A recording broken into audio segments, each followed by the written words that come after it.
bersamamu dan bersama rohmu. Inilah Injil suci menurut Yohanes. Dimuliakanlah Tuhan.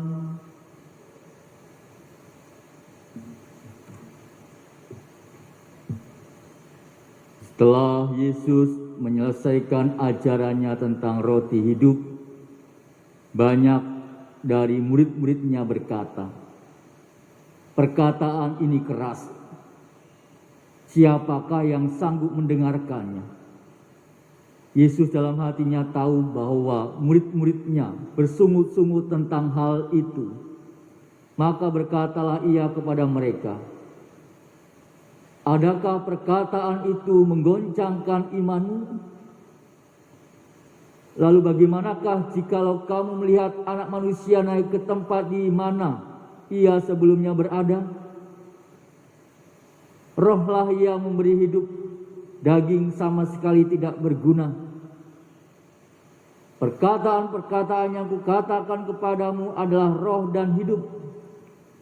Tetapi di antaramu ada yang tidak percaya, sebab Yesus tahu dari semula siapa yang tidak percaya dan siapa yang akan menyerahkan dia.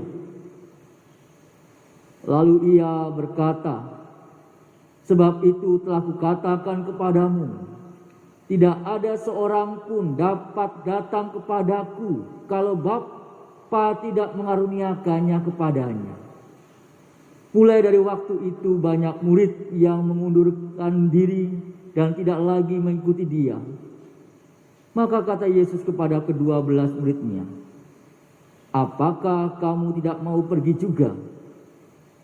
Jawab Simon Petrus kepadanya, "Tuhan, kepada siapakah kami akan pergi? Perkataanmu adalah perkataan hidup yang kekal. Kami telah percaya dan tahu bahwa Engkau adalah Yesus Kudus dari Allah."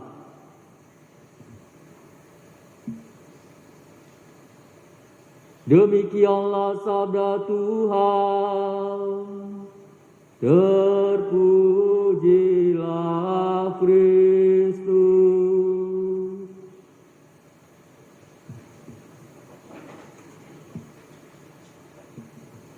Bapak, Ibu, saudara-saudaraku yang terkasih dalam Tuhan kita Yesus Kristus, ada sebuah kisah dalam sebuah perayaan ulang tahun perkawinan yang ke-50 sepasang suami istri, di mana ia bercerita tentang pengalaman mereka dalam mengarungi bahtera rumah tangganya. Ada banyak kesulitan dan juga tantangan yang mereka hadapi. Namun ternyata jauh lebih baik kebahagiaan yang mereka alami. Salah satu tantangan terbesar dalam perjuangan mereka adalah bagaimana membuktikan cintanya yang mendalam bagi pasangan hidupnya. Bagi mereka hal ini tidak mudah, karena tentu godaan tidak setia begitu besar dan seringkali silih berganti datang. Ketika ditanya, lalu apa yang bisa membuktikan cinta mereka? Atau bagaimana cinta mereka bisa diukur sebagai cinta yang mendalam? Jawaban mereka sederhana, yakni kesetiaan yang terus-menerus. Kesetiaan itu tidak ditunjukkan sebagai peristiwa-peristiwa yang terpisah, namun ada dalam kesatuan. Dengan kata lain, kelanjutan dalam hal ini menjaga cinta itu tetap mereka miliki, menjadi faktor paling menentukan supaya cinta itu bisa diukur dengan jelas. Bapak, Ibu, saudara-saudariku yang dikasihi Tuhan, Injil hari ini menunjukkan buah dari kelanjutan para murid konsisten dalam mengikuti Yesus. Setelah pengajaran yang panjang mengenai roti hidup, banyak murid yang meninggalkan Yesus. Tantangan terakhir yang Yesus ungkapkan ditunjukkan kepada para murid. Pertanyaan sekaligus pernyataan tentang totalitas sebagai murid-murid. Pengajaran yang tidak mudah dimengerti, tidak mudah ditangkap, dan tidak mudah untuk diterima secara umum,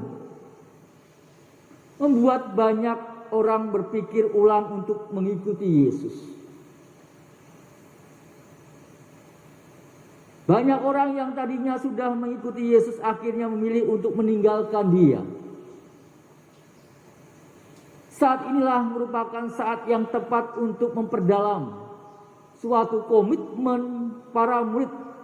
Saat inilah saat yang baik untuk menantang para murid untuk mengambil sikap dan juga mengambil suatu keputusan hendak meninggalkan Yesus atau mengikutinya. Jawaban Petrus pada Injil hari ini mewakili murid-murid yang lain. Dikatakan, Tuhan, kepada siapakah kami akan pergi? Perkenankanlah perkataanmu adalah perkataan hidup yang kekal. Dan kami telah percaya dan tahu bahwa Engkau adalah yang kudus dari Allah. Konsisten dan kelanjutan jawaban para murid dari awal sampai akhir untuk mengikuti Yesus menjadi ukuran yang jelas bahwa para murid memang sungguh-sungguh hendak mengikuti Yesus. Sementara murid-murid yang lain meninggalkan Yesus karena pengajaran yang dirasa keras. Petrus dan rasul yang lain tetap mempunyai jawaban yang sama saja sejak awal dari ia mengikuti Yesus. Bapak, Ibu, saudara-saudariku yang terkasih, dari sini kita dapat memahami bahwa menjadikan seorang sulit menjadi seorang Katolik yang baik dan setia bukan soal intelektual tapi tuntutan moral yang disampaikan oleh Yesus sendiri. Di dalam hidup kekatolikan kita ada dua kesulitan yang sangat nyata. Yang pertama, kekatolikan itu menuntut adanya penyerahan diri. Penyerahan diri secara total kepada Allah. Mengikuti Kristus sebagai satu-satunya pemimpin dan raja bagi kita. Itulah iman yang sejati. Yang kedua, tuntutannya, di mana kekatolikan itu punya tuntutan moral yang sangat tinggi. Di mana para murid sadar bahwa Kristus adalah putra Allah yang hidup. Di mana tentunya kita diajak untuk setia dalam hal ini. Namun kesulitan mereka adalah menjalankan apa yang menjadi tuntutan Kristus itu sendiri. Ajaran-ajaran yang diberikan Kristus. Karena itu sampai saat ini masih banyak orang yang menolak Kristus karena tuntutannya yang keras, yaitu diminta untuk setia hanya pada pribadinya dan pada yang diajarkannya.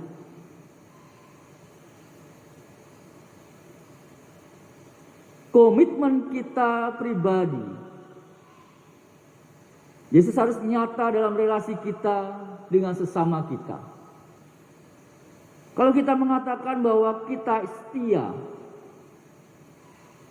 pada Yesus Kristus, tetapi tidak setia pada tugas dan panggilan hidup kita masing-masing, berarti kita seorang pendusta. Relasi kita yang intim, yang akrab dengan Yesus mesti memampukan diri kita bahwa kita menjalin persaudaraan yang sejati dan tulus dengan siapa saja yang kita jumpai.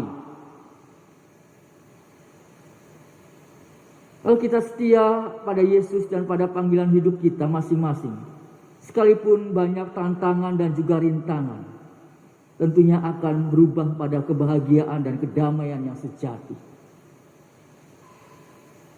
Sebaliknya, kalau kita tidak setia, akan berujung pada kebahagiaan dan kedamaian yang semu tentunya, yang menghancurkan sendi-sendi kehidupan pribadi kita, keluarga kita, bahkan kehidupan bermasyarakat, relasi kita.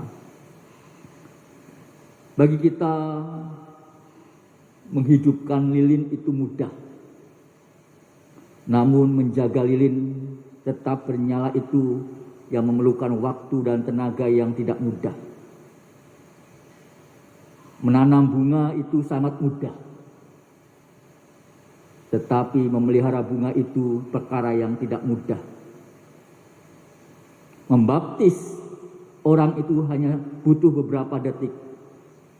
Namun memelihara rahmat baptisannya itu yang tidak mudah dan banyak tantangan.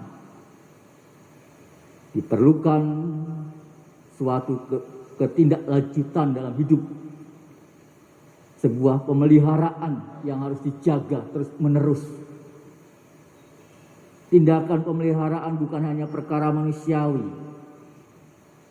Tindakan pemeliharaan merupakan juga tindakan ilahi yang tentunya senantiasa mendampingi kita. Memelihara merupakan suatu keutamaan Kristiani yang perlu dipupuk secara terus menerus dalam hidup kita. Tanpa pemeliharaan tidak ada berkelangsungan hidup. Memelihara sabda-sabda Tuhan agar senantiasa tinggal dalam diri kita dan juga memasuki hidup kita merupakan tindakan seorang beriman Kristiani, sehingga kita tetap disetiakan dalam hidup kita. Kemuliaan kepada Bapa dan Putra dan Roh Kudus seperti pada permulaan, sekarang, selalu, dan sepanjang segala abad. Amin.